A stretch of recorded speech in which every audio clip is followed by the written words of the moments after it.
Graça e paz em nome de Jesus e feliz 2025 para você que está aqui conosco essa noite, para você que acompanha pelas redes sociais, pela TV Unicesumar.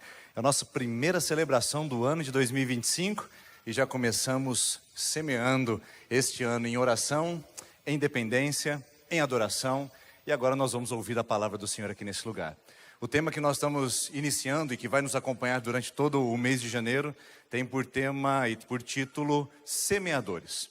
E a gente vai aprender os princípios dessa semeadura e como ela de fato opera e acontece em nossas vidas. Para começar falando um pouquinho sobre isso, eu gostaria de contar uma ilustração para que a gente pudesse entender o caminho que nós vamos percorrer durante essa série de mensagens. Um certo homem que gostaria de vender a sua terra agricultável, resolveu colocar um outdoor na beira da estrada dizendo: vende-se maravilhosa terra, muito produtiva e fértil. Logicamente que um anúncio como esse atraiu os olhares de um comprador interessado, que logo bateu à sua porta e disse: é o senhor que anunciou a terra para vender? Ele disse: sim, sou eu mesmo. E ele disse: eu vim para comprar essa terra, mas gostaria de fazer algumas perguntas. E então o comprador pergunta ao vendedor: essa terra que o senhor está anunciando, dá feijão? O vendedor para na varanda da sua casa, olha para o rosto daquele comprador e diz: feijão não dá não. E aí então o comprador pergunta insistentemente: mas essa terra dá milho? O vendedor para, pensa mais uma vez e diz: não, milho também não dá não. E já injuriado com aquele assunto, já impaciente com aquela talvez propaganda enganosa de uma terra totalmente improdutiva e infértil, ele faz sua terceira tentativa e pergunta ao vendedor: mas essa terra dá mandioca? Pelo menos mandioca ela dá. Mandioca braba, mandioca, alguma coisa ela dá. Então o vendedor para mais uma vez, olha para ele, respira fundo e diz: também eu sinto lhe dizer, mas essa terra não dá mandioca. Então, frustrado com aquilo, logicamente que o comprador se posiciona e diz: mas então o senhor está fazendo uma propaganda enganosa? Porque o senhor disse lá naquele outdoor, e não é o seu outdoor? Sim, é o mesmo, responde ele. Então, está escrito que é produtiva e fértil. E o senhor está dizendo que se eu plantar, não dá feijão, se eu plantar, não dá milho, se eu plantar, não dá nem mandioca. E então o vendedor olha para ele e diz: espera aí, eu não disse isso. Se você plantar na minha terra, vai dar feijão, vai dar milho, vai dar mandioca, vai dar tudo que você plantar, porque a terra é fértil. Terra nenhuma dá, precisa ser cultivada, para então que através do processo de semeadura, haja colheita.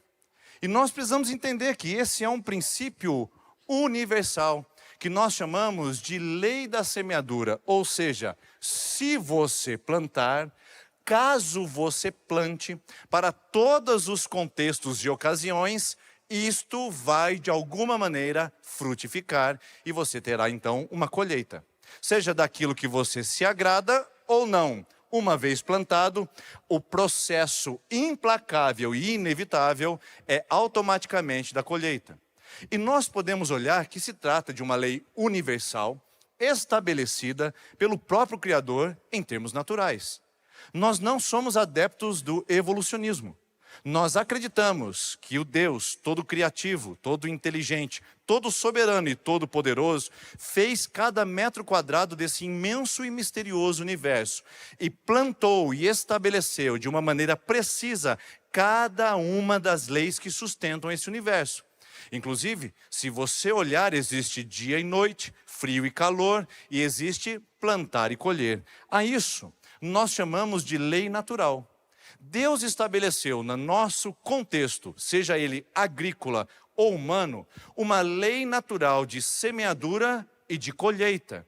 Se você se projeta em direção a uma ação de semear o solo, automaticamente o que se espera disso é uma colheita advinda desse processo. Isso está registrado e é bíblico. Em Gênesis capítulo 8, o versículo 22, onde depois de Deus recomeçar a criação a partir de Noé, ele estabelece esse elemento. Enquanto durar a terra, ou seja, a terra ainda está durando, isso se aplica para você e para mim ainda hoje, jamais cessarão plantio e colheita, frio e calor, verão e inverno, dia e noite. Esses ciclos acompanharão a humanidade enquanto a Terra existir. Então, quer você queira, quer não, você está debaixo de uma lei natural, onde aquilo que você planta, inevitavelmente você colhe. Mas isso não se estabelece apenas no âmbito natural e humano, terreno, mas também acontece no movimento espiritual. Há uma lei espiritual de plantio e colheita que supera em muito a nossa consciência, a nossa racionalização dos processos matemáticos e lógicos de semeadura e colheita. A esse ambiente nós pisamos com certo cuidado. Nesse ambiente de semeadura e de lei espiritual, de plantio e de colheita, nós temos alguns tipos de restrições para que possamos entender, compreender melhor aquilo que nos é dado. Se você olhar, por exemplo, em Gálatas capítulo 6, o versículo de número 7, está escrito o seguinte: não se deixe enganar, de Deus não se zomba, pois o que o homem plantar, isso ele colherá. É lógico que o apóstolo Paulo não está falando de semente de soja, do trigo ou do milho. Ele está falando de sementes espirituais e está relacionando isso a Deus e dizendo: com Deus não tem negociações. Com Deus nós não fazemos brincadeira, porque aquilo que nós plantarmos no ambiente espiritual é óbvio e certo que também colheremos. Agora, esse lugar, esse ambiente espiritual, precisa ser melhor esclarecido antes que nós possamos apresentar uma palavra aqui de motivação, de esperança, onde você saia daqui com muitos esclarecimentos pessoais, mas poucas determinações bíblicas. Porque quando nós falamos em plantar e colher no mundo espiritual, nós precisamos tomar alguns cuidados, porque nem sempre é lógico, matemático e previsível como queremos.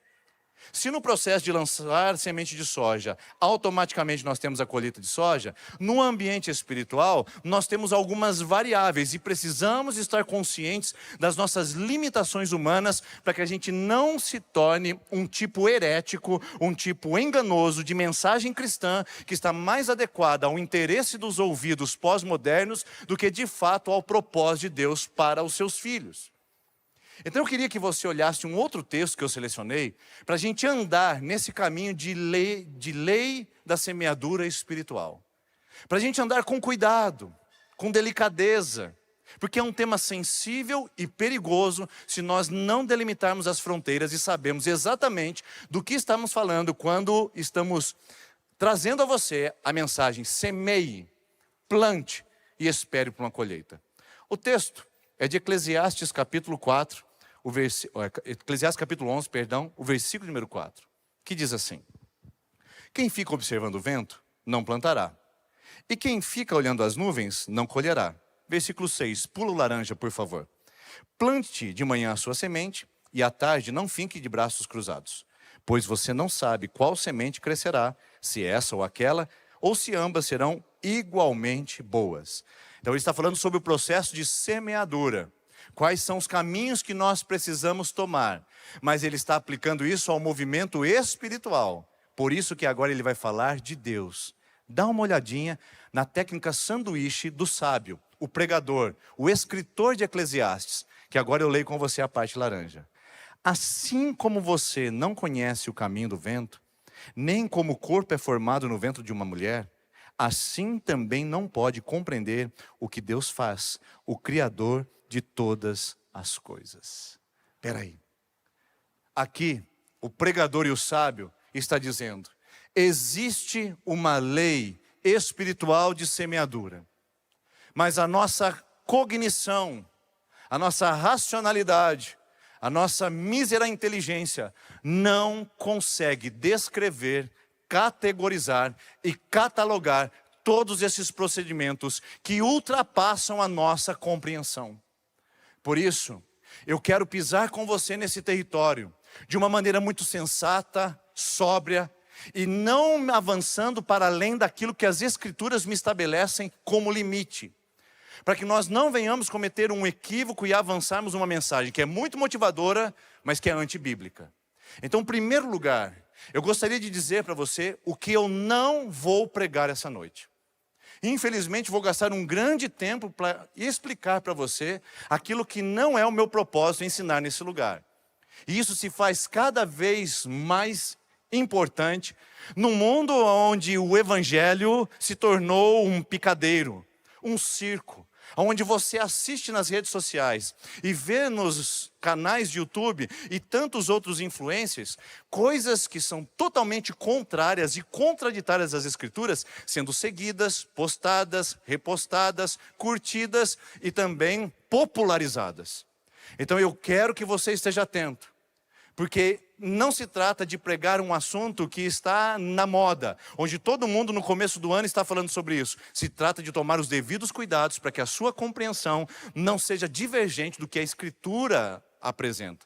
Porque as múltiplas compreensões e entendimentos que podem acontecer nesse lugar, a partir só da palavra semeie, podem trazer a você constrangimento, sofrimento, culpa, desespero e até decepção. Então vamos lá. Quando eu falo em semear, eu não estou pregando uma lei espiritualista de religiões orientais que mais se estabelecem no fluxo do karma do que no evangelho. Tem muitos pregadores do evangelho que muitas vezes você assiste, compartilha e até mesmo populariza, que não são pregadores da palavra de Deus, mas são distribuidores da lei oriental do karma. O karma é uma previsão onde o homem faz as suas ações e libera energia ao cosmos e que de uma certa maneira poliniza, frutifica, fertiliza o cosmos, e esse universo devolve a você o bem ou o mal que você plantou de uma maneira karmática. Muitos pregadores vão para a linha do karma e não pregam o evangelho. Então eu quero advertir você, nós não estamos falando de uma energia cósmica que retribui a você o bem ou o mal que você fez. Eu não estou pregando nesse lugar a lei da semeadura numa perspectiva determinista, aristotélica, que se baseia na lei da causalidade, onde um efeito é sempre o resultado imediato de uma causa. E isso pode ser cristalizado, compreendido, medido e de até uma certa maneira científica comprovada. Eu não prego determinismo nesse lugar, onde uma causa tem sempre uma proporção imediata ao efeito, porque nós estamos diante do mistério, nós estamos diante do soberano, nós estamos diante do sobrenatural. E qualquer tentativa de restringir e matematizar Deus dentro de um princípio aristotélico é uma falha de interpretação da Bíblia. E eu sei que muitos aqui amam esses processos e gostariam que fosse assim, mas nós não podemos fazê-lo. Eu não estou pregando a lei da semeadura da perspectiva do pragmatismo. Ou seja, você escolhe uma semente boa porque você tem interesse de que essa semente lhe traga benefícios pessoais. Não importa o que isso vai trazer à família, ao contexto, à sociedade, às pessoas ou até mesmo ao seu futuro. Desde que seja bom para você agora e dê certo para você, para sua empresa, para os seus sonhos agora, pratique, semeie. Então semeie o que você agora, semeie sucesso, semeie ganância, semeie produtividade, semeie desempenho. Eu não estou pregando essa semente pragmática, cujas ações legitimam os fins, e os fins legitimam as ações. Não é nessa ciranda que nós estamos pregando e transitando, embora a nossa sociedade ame essa conversa. Eu não estou pregando o discurso neoliberal, não é neoliberalismo travestido de escritura. Porque hoje está sendo difícil você olhar uma mensagem evangélica que não tenha imiscuído, misturado o propósito do neoliberalismo. O homem como senhor do seu destino, o homem como empreendedor de si mesmo, o homem como em progresso constante, o otimismo antropológico que invade o nosso imaginário coletivo, que diz que o homem é a causa do seu sucesso pessoal. E tem muito pregador de púlpito apontando para você e dizendo, se você é um fracasso, a culpa é sua. Mas a minha pergunta é, como é que se mede de um fracasso? O que é fracasso? Qual é a régua? Qual é o ponto de referência para dizer que o seu casamento é um fracasso? Aquele do Instagram? Qual é o sentido para estabelecer que a sua empresa é um fracasso? Aquela do vizinho que sonega todos os impostos? Qual é o propósito para dizer que a sua vida é um fracasso? Aquela que você viu no último filme do romantismo? Isso é discurso neoliberal, que muitas pessoas estão associadas e dizendo: eu vou plantar, porque isso vai me trazer, porque eu sou responsável pela minha vida, eu sou responsável pela minha eu sou responsável por entregar, eu posso, eu consigo, eu progrido. Isso não é Bíblia também.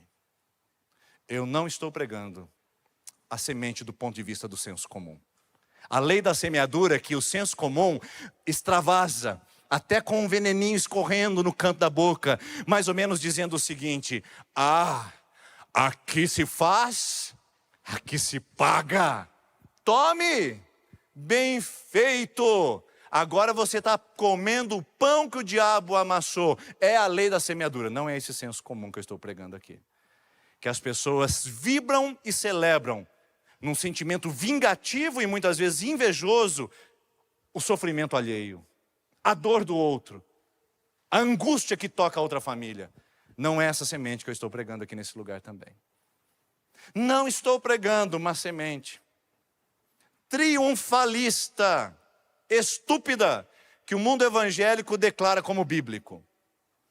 Qual é a teologia triunfalista estúpida que eu estou comentando com você, que nada tem a ver com as Escrituras? É aquela que determina o que Deus tem que fazer ao meu favor. Então Deus, dá uma olhada aqui, eu plantei, eu me dediquei, eu me apliquei, e agora eu estou requerendo da tua presença e determinando. Alguns vão dizer: eu estou tomando a minha posição profética. Isso é triunfalismo infantil. Isso não está na Bíblia, irmãos. É bonito um pregador chegar aqui e falar assim: eu quero liberar o seu destino profético nesse lugar. Eu quero que você se posicione profeticamente nesse lugar. Eu quero liberar uma palavra sobre a sua vida para 2025. E ele será melhor que 2024. Isso é bonito, empolga, mas não é da Bíblia. Isso é triunfalismo de péssima qualidade. Porque nós não temos condições de determinar ao Criador o processo da semeadura. O meu papel... Não, eu vou falar, senão vai ser spoiler. Depois a gente volta nisso. Mas o meu papel não é determinar ao Criador o que Ele tem que fazer. E é o que muitos têm assimilado. E muitos têm pregado em suas vidas. Mas por fim, eu disse que era longa a nossa conversa do que eu não estou pregando.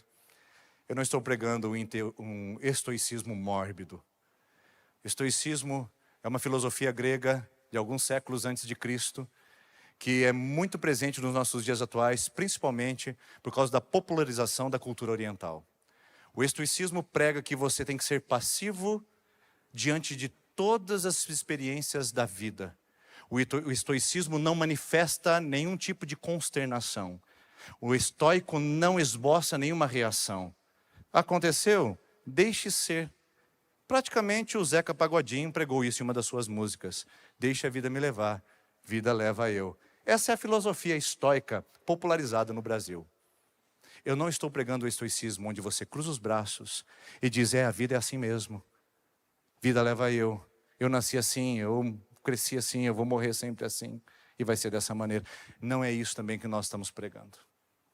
Mas então você deve estar perguntando agora, depois desse cenário, desse contexto catastrófico: Pastor Denis, o que você vai pregar hoje?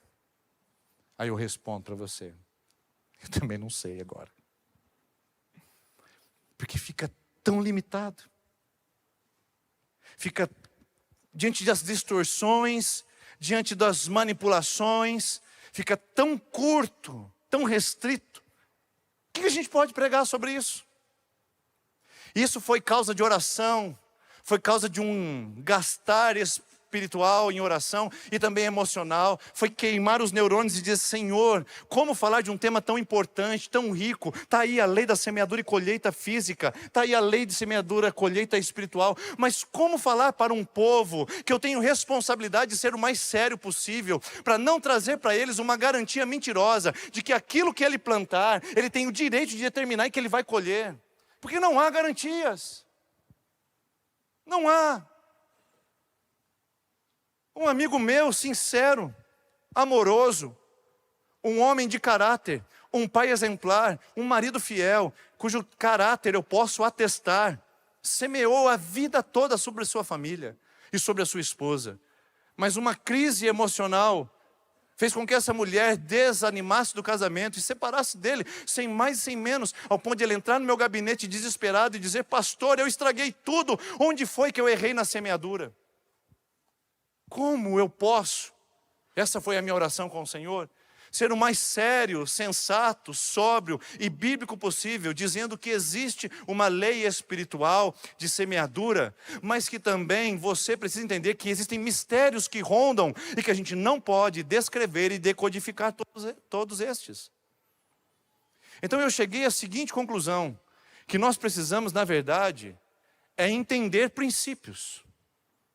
E entendendo os princípios, o Espírito Santo vai trabalhar para que a gente possa, em submissão e dependência, aplicá-los para que isso possa trazer paz ao nosso coração e possa trazer coerência à nossa vida espiritual.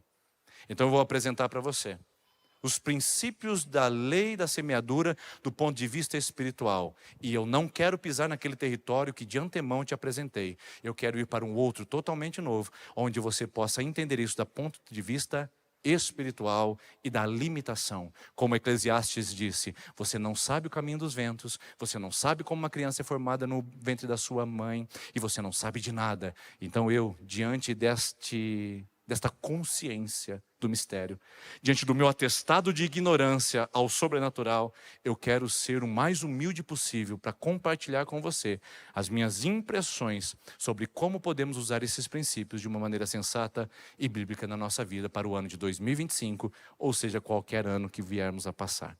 Dá uma olhada no texto novamente. Gálatas 6, 7. Não se deixe enganar, de Deus não se zomba, pois o que o homem semear, isso também colherá. Quem semeia para a sua própria carne, da carne colherá corrupção. Mas quem semeia para o Espírito, do Espírito colherá vida eterna. Esse texto apresenta para mim uma lógica importantíssima. Primeiro, Deus diz que aquilo que o homem semeia tem o potencial de frutificar. Então, o primeiro princípio que eu queria que você entendesse é que toda semente que Deus distribuiu generosamente a você tem o potencial de frutificar. A sua parcela nisso tudo é corresponder para um cultivo claro, responsável, sábio, para que essa semente que carrega em si o DNA do crescimento e da frutificação possa de alguma maneira reproduzir na sua vida e você possa ser cooperador de Deus nesse processo. Lembre-se, Deus já estabeleceu um DNA, uma lógica, Deus já estabeleceu um processo. Você virá participar desse processo de uma maneira submissa, responsável, conservadora, dizendo: Senhor, como eu posso administrar as sementes que o Senhor deu à minha vida? O Senhor me deu semente de generosidade, o Senhor me deu semente de amor, o Senhor me deu semente de perdão, o Senhor me deu semente de alegria, o Senhor me deu semente de provisão. Como, Deus, eu posso administrar essa semente da maneira mais temerosa e reverente possível, a fim de que o seu nome seja glorificado? Saiba que Deus depositou sobre a sua vida diversas e variadas sementes, que é a sua responsabilidade cuidar, nutrir e cultivar. Toda semente carrega em si o potencial de frutificação. Então a primeira coisa que você pode se perguntar é: eu estou cuidando bem das sementes? Por favor, não fique agora fazendo a lei de causa e efeito. Não, eu cuidei bem, mas ainda não recebi. Não é essa a conversa. A pergunta é: você está cuidando bem daquilo que Deus lhe confiou?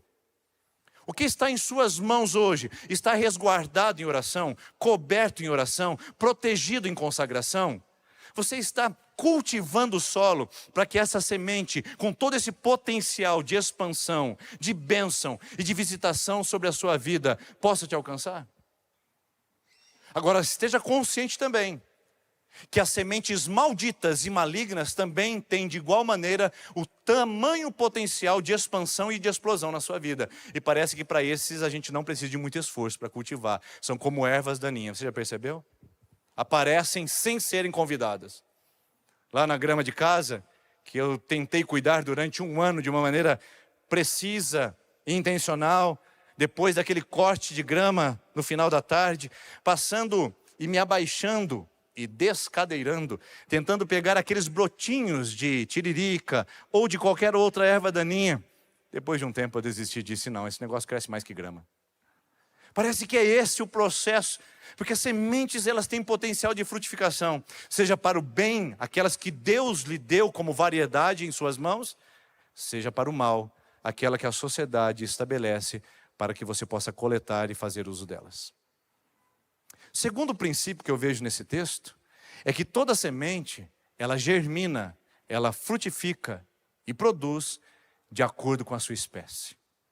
Então a lógica é a seguinte, Deus diz para você, se você plantar baseado na sua concepção carnal, se no mundo espiritual você colocar no banco da carne o seu depósito, o banco da carne vai render juros a você. E o próprio Satanás vai vir fazer a corretagem e vai falar para você, olha, o banco da carne rendeu tanto de juros esse mês, esse ano para você. Se você decidir depositar no banco do Espírito, conforme diz Paulo, então isso vai frutificar nesse ambiente. Ou seja, cada um de acordo com a sua espécie. Isso é lógica de Deus. Em Gênesis capítulo 1, versículo 11, Deus diz, produza a terra relva, e que a relva produza ervas, e as ervas sementes, para que possam frutificar, e o do fruto produzam sementes. Deus fez o ciclo acontecer, e colocou isso como, cada erva produza sementes de acordo com a sua espécie. De acordo com a sua natureza. Então, queridos, não dá para plantar abobrinha e ficar esperando surgir melancia. Você é livre para escolher qualquer semente que você queira semear na sua vida, na sua história, na sua relação com Deus, na igreja, no seu trabalho, na sua família. Mas saiba de uma coisa, depois que você semear, você é escravo praticamente desta colheita. Então saiba o seguinte, antes de plantar, escolha bem o que você vai semear. Porque depois de semeado, a colheita é inevitável. Preste bem atenção. Eu poderia dizer uma frase de efeito aqui. Você tem o direito de colher o que você plantou. Bênção, aleluia, glória a Deus. Se a gente fosse uma igreja talvez mais pentecostal, a hora que eu falasse isso, você daria um glória. Você tem o direito de colher o que você plantou. Mas eu também tenho outro extremo. Você tem a obrigação de colher o que você plantou. Você entendeu a diferença?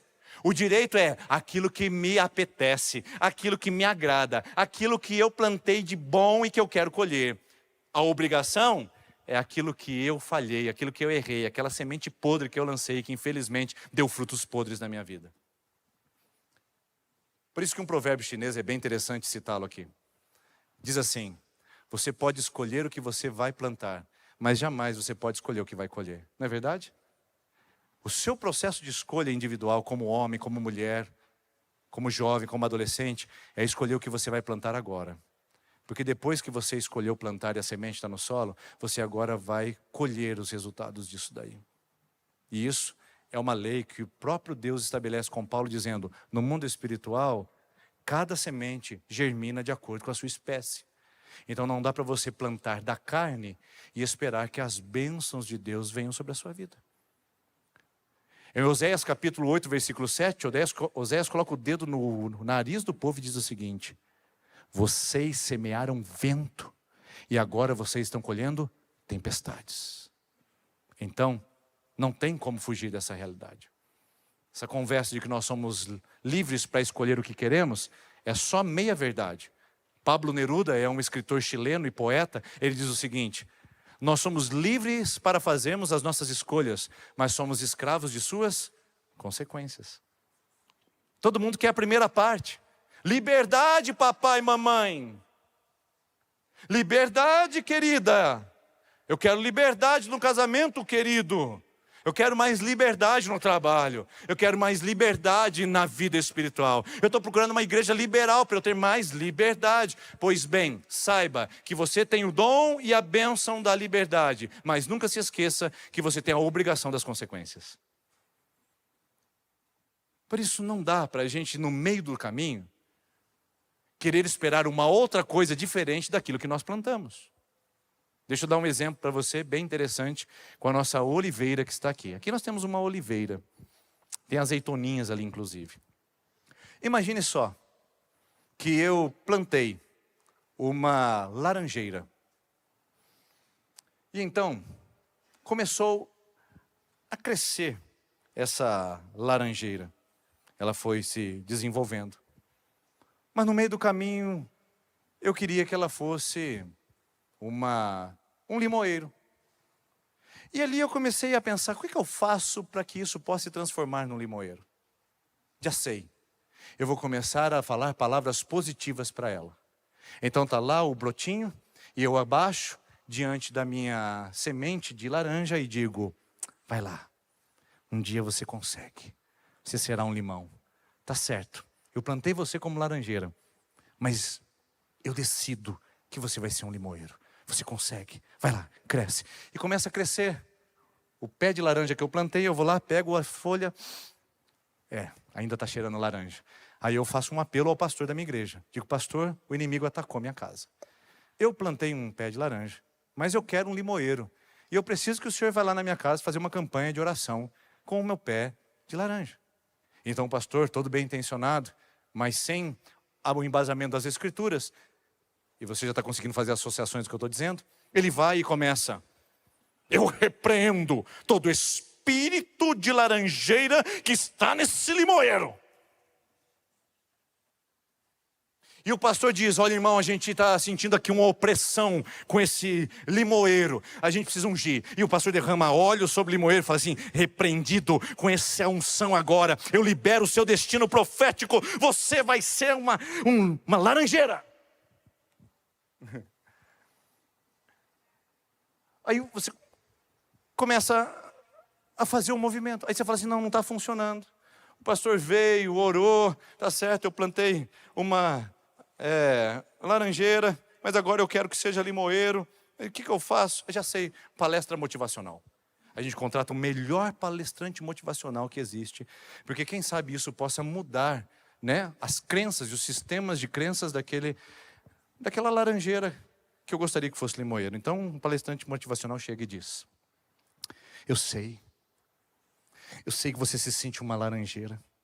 Eu sei que parece que plantaram em sua vida, lá no ventre da sua mãe, na terra, que você seria uma laranjeira, mas eu quero tirar o potencial escondido de dentro de você. Há um limoeiro dentro de você, saia, você vai conquistar os limões do mundo, você não precisa se comportar como uma laranjeira o resto da sua vida, o seu destino está liberado, seja um limoeiro, frutifique.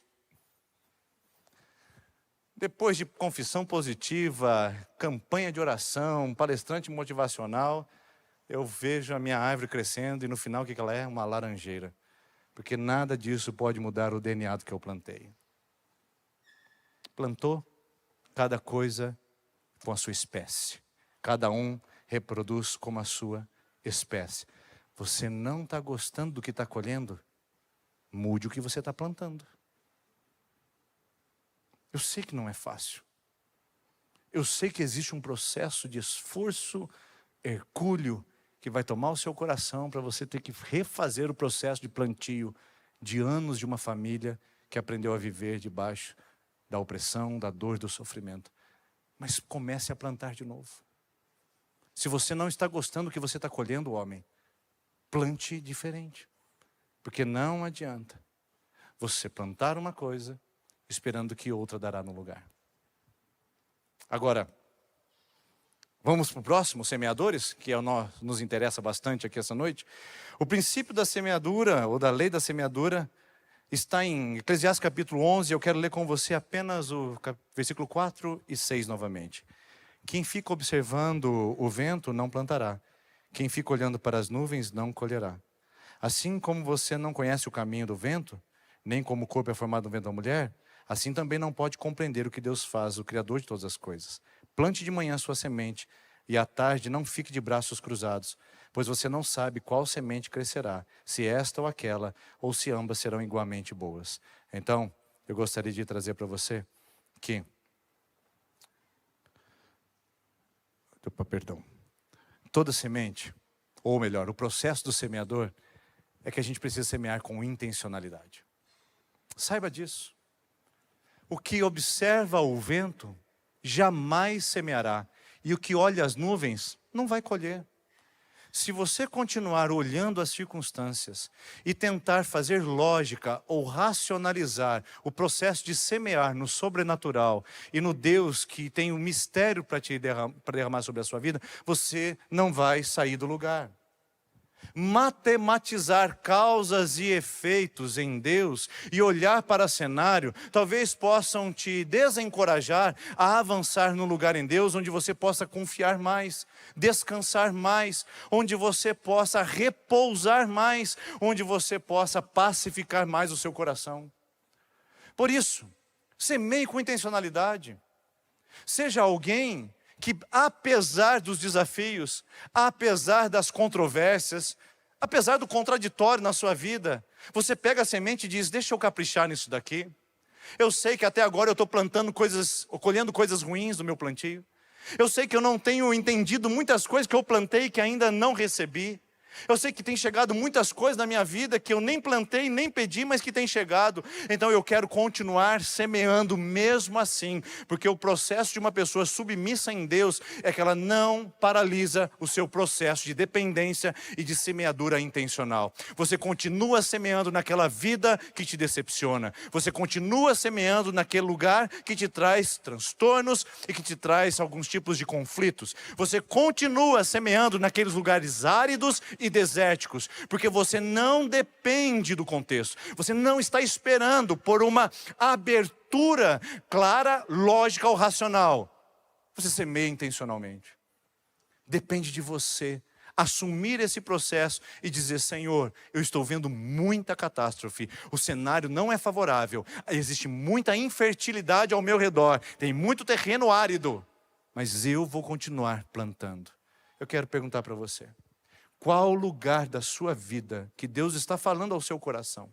Eu não tenho tempo para generalizar ao ponto de que essa mensagem possa respingar em todos os corações, porque são muitas sementes que estão sendo agora acolhidas em cada coração, enquanto você ouve essa palavra. Mas a minha pergunta para você é: qual semente que você sabe que, apesar dos ventos contrários, apesar das nuvens não aparecerem, apesar do terreno árido e desértico, você precisa continuar semeando?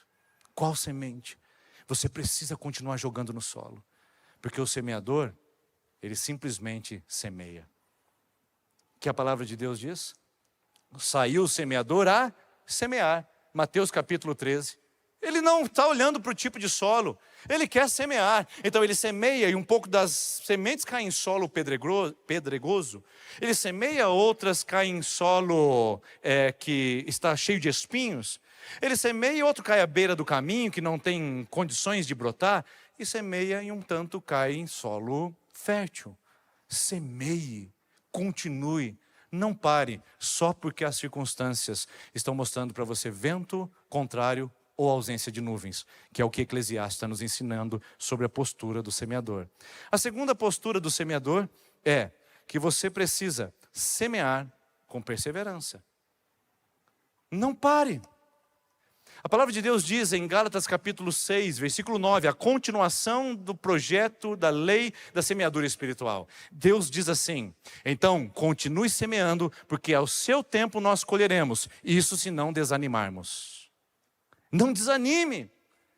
É árduo, é debaixo de sol escaldante, é diante de opressões e adversidades, com aves de rapina o tempo todo rondando a nossa vida para roubar a nossa semente. É um processo de perseverança, onde Eclesiastes diz: lança a semente, mas não cruze os braços, não descanse o seu coração, cultiva a terra, cuida, persevere, continue protegendo a sua semente, continue lutando por ela. A tarefa do semeador é essa: é ter consciência do que representa a semente e ter consciência do seu papel de cooperação naquilo que Deus está fazendo. Persevere. Porque a maior parte do tempo de uma semente, muitas vezes, é gasta embaixo de uma terra onde a gente não vê nenhum movimento. Por isso, persevere em oração. E hoje, pregando essa mensagem pela manhã, Um agricultor me mandou a mensagem e disse: pastor, tem um princípio interessante, que a semente ela precisa ter de 3 a 4 vezes o tamanho dela em profundidade na terra, senão ela não germina. Eu achei interessantíssima essa lógica. E eu entendo que nós precisamos de 3 a 4 vezes mais de oração, de consagração, de vida no altar, para aquela semente que estamos depositando submissamente e de uma maneira amorosa, rendida diante de Deus. Não é eu determino, não é eu planto e vou colher, não é eu faço e isso me devolve, é Deus. Como é que eu cuido dessa semente? Como é que eu persevero nela? Tem sementes que você lançou na sua vida há anos e ainda não brotaram, mas que ainda estão lá. Talvez algumas você nunca vai colher. E eu não sei te explicar o porquê que você não vai colher. Só a eternidade poderá trazer essa clareza. E eu não quero arriscar nenhum palpite aqui e correr o risco de enganar a você e a mim mesmo. Tem sementes que você não plantou, mas que você está colhendo agora na vida. E que eu também não sei explicar por que isso veio na sua vida. Você cuidou do seu corpo, você cuidou da sua saúde, e agora de repente você está diagnosticado com um câncer mortal. Eu não sei te explicar o porquê que essa semente veio sobre a sua vida, ou porque essa colheita na sua saúde. Eu só sei te dizer que o seu papel e o meu papel é diante da soberania de um Deus que não joga dados.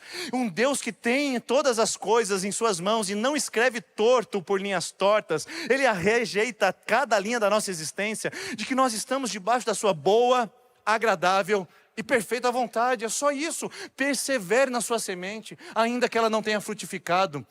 Pode ser que ela ainda esteja esperando o processo para germinar.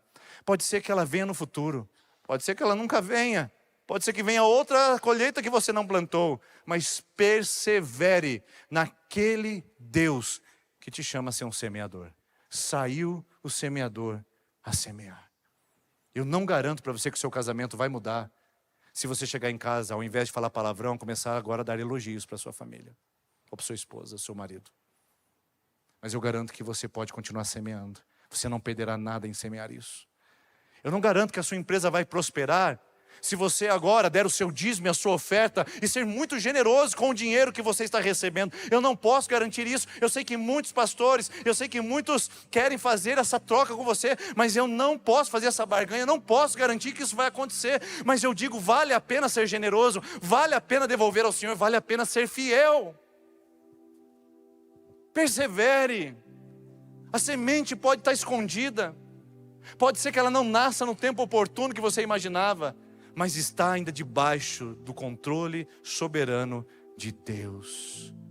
Toda semente tem o seu tempo oportuno para vir ou para morrer.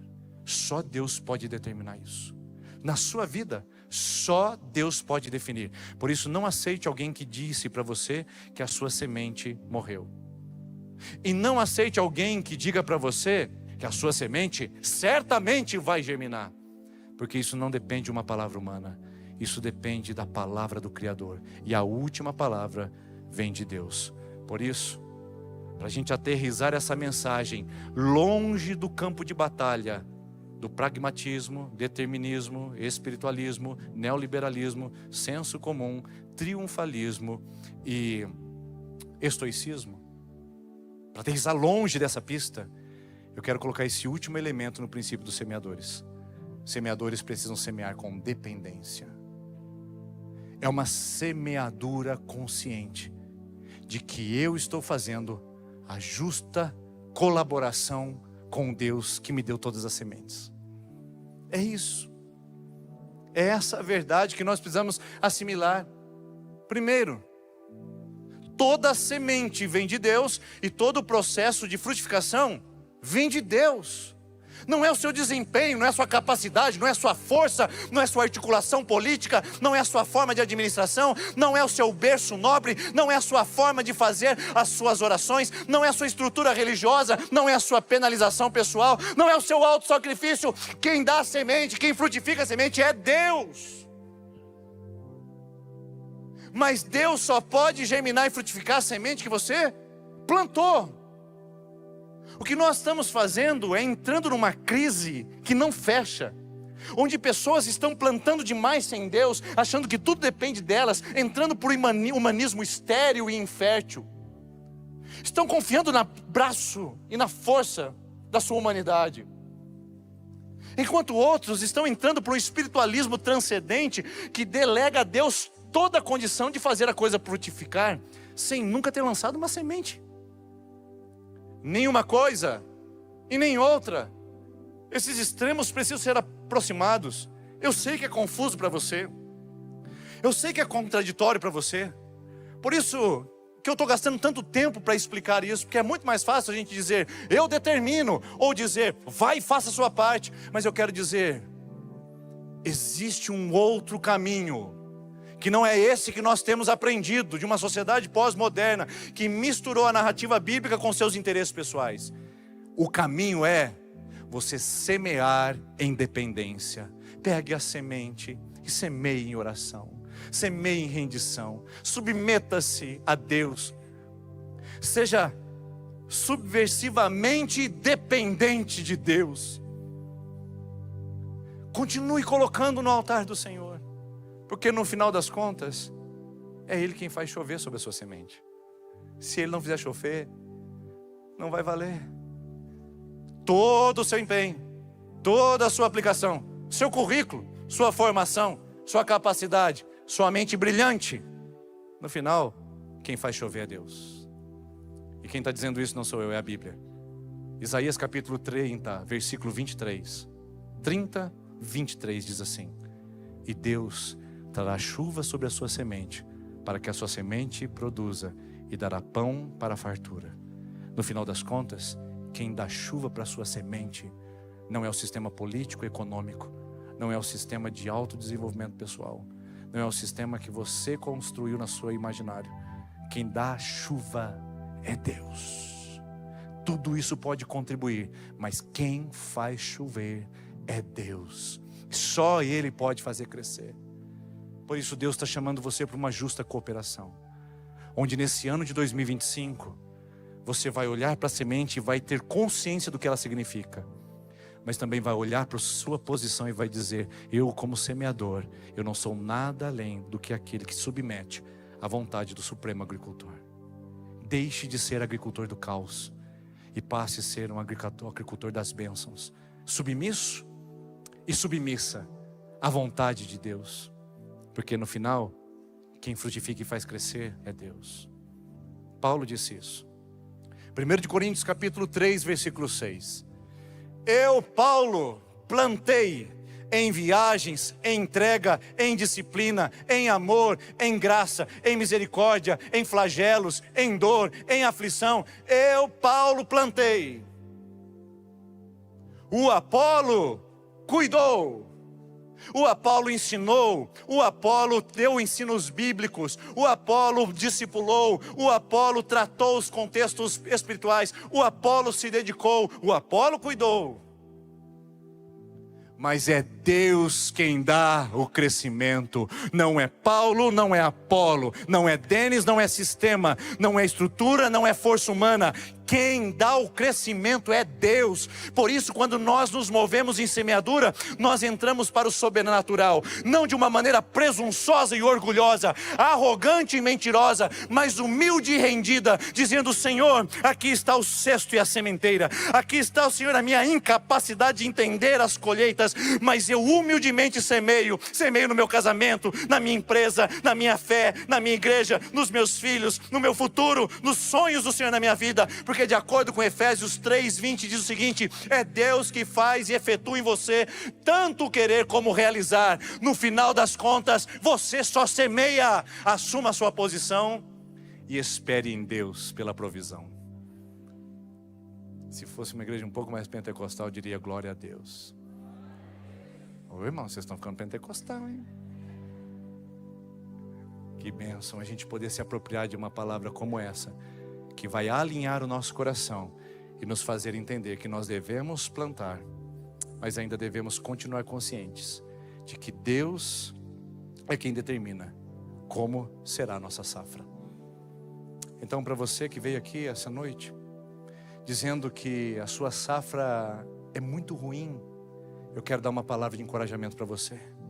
Continue plantando, mas agora escolha melhor as sementes.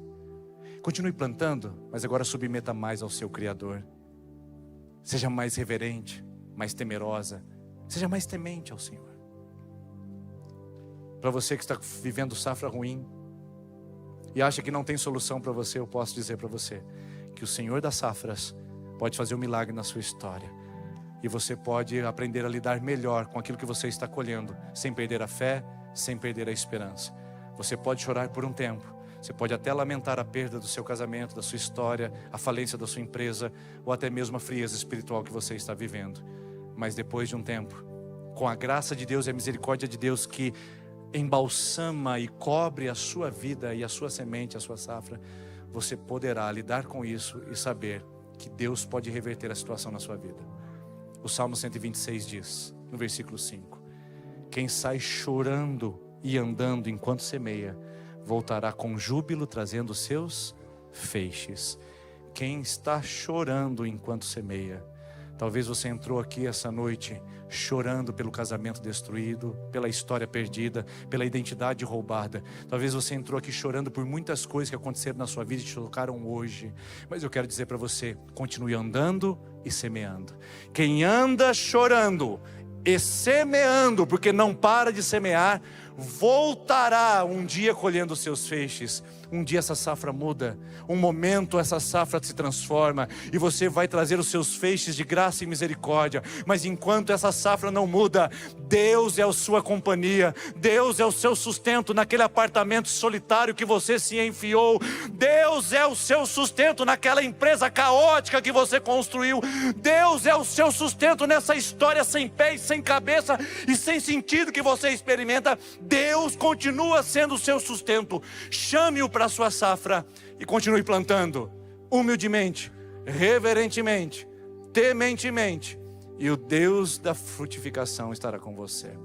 Vamos ficar em pé, queridos, em nome de Jesus, e vamos orar, porque essa palavra eu tenho certeza que está fazendo algo no seu coração. Eu não vou liberar um destino profético sobre a sua vida, porque eu não posso fazer isso. Quem faz isso é a palavra de Deus. E a palavra de Deus está liberando algo no seu coração que você sabe o que é. Por isso, enquanto cantar essa canção, saiba, essa canção diz rompendo em fé.